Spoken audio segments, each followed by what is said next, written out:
Hey everybody, just wanted to give you a little post-Thanksgiving present. So we're going to do a retro review, and this is going to be on G.I. Joe issue number 2 from Marvel Comics back in 1982. The art is by Larry Hama. The script is by Larry Hama, the penciler was Don Perlin, and the inker was Jack Abel. So we have the Joes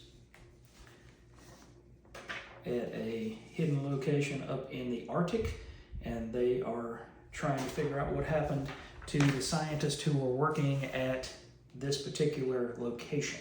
This is only the second issue of G.I. Joe, okay? We just got introduced to G.I. Joe 1 month earlier. So this is the second of the two big properties, in my opinion, of the 1980s, which was G.I. Joe and Transformers, of course. So we're getting introduced, in this issue, we're going to get introduced to Stalker, who is out in the field on a recon mission of his own, trying to get a picture of this magnificent buck here. We are also going to be introduced to, let's see, who else do we have here? We've got Scarlet, who is in the middle of a ninjutsu competition that gets called away. There will also be, who else do we have? We have Snake Eyes, and we have, who else did they pull from elsewhere?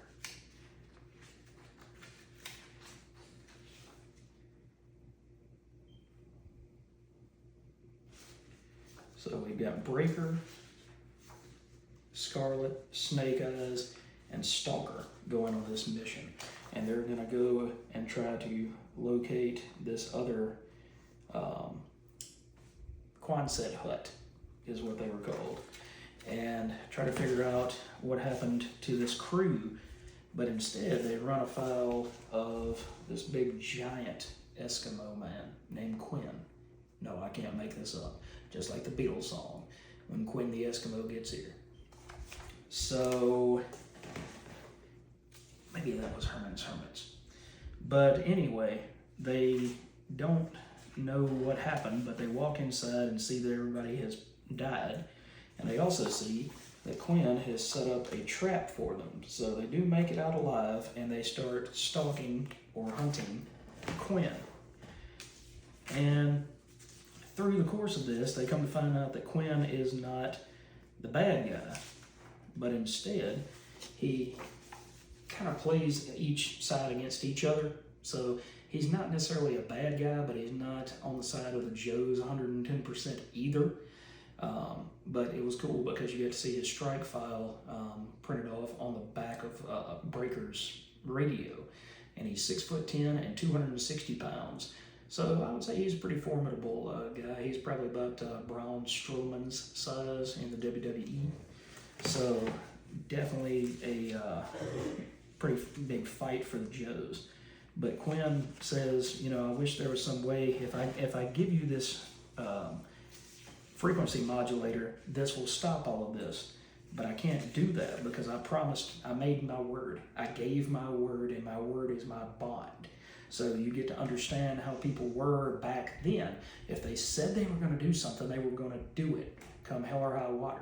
They weren't going to break their contract. They weren't going to break their word. They weren't going to break their trust with these other people that they had to deal with.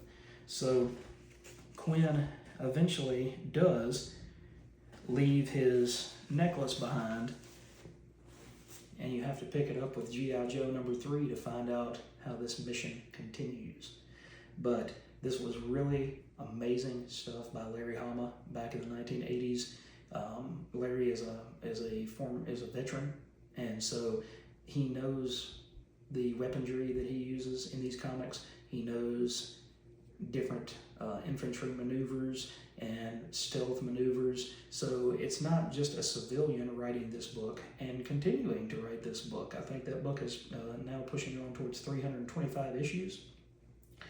But instead, it is a veteran, an American veteran, who loves this property so much that even with arthritis and pain in his hands, he continues each and every month to write this book because he knows that he loves the property and he loves the people out there that love this property as well. So that was an awesome issue of G.I. Joe. It was a great second issue.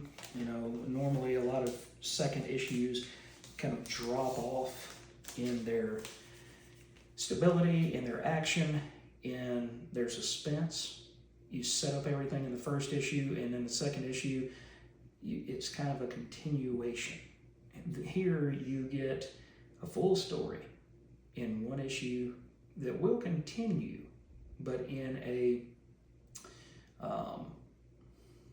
natural way. It's not a cliffhanger just to be a cliffhanger. Instead, it says, hey, you got to come to issue 3 to see if the Joes get out of this alive. Did Quinn double cross them, or is he on the up? So, awesome book, guys. If you haven't had a chance to look at it and read it, I guarantee you, I think it's worth a few bucks, maybe 15, 20 bucks.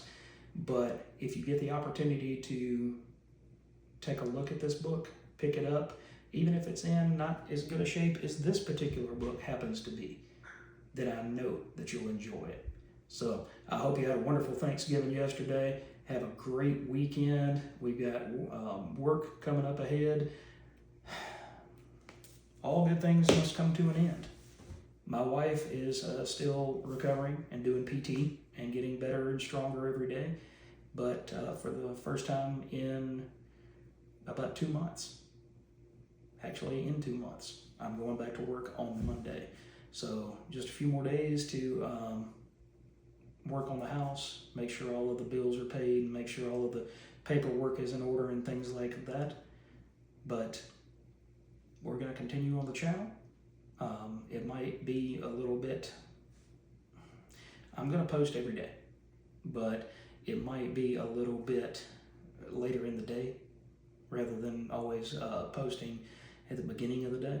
But if you guys will just hold tight with me, we're going to get through this last little stretch. We're going to get my wife home, and we're going to start over in January and have a wonderful year. Everybody's going to have a great year. I'm calling it. I'm speaking it into existence.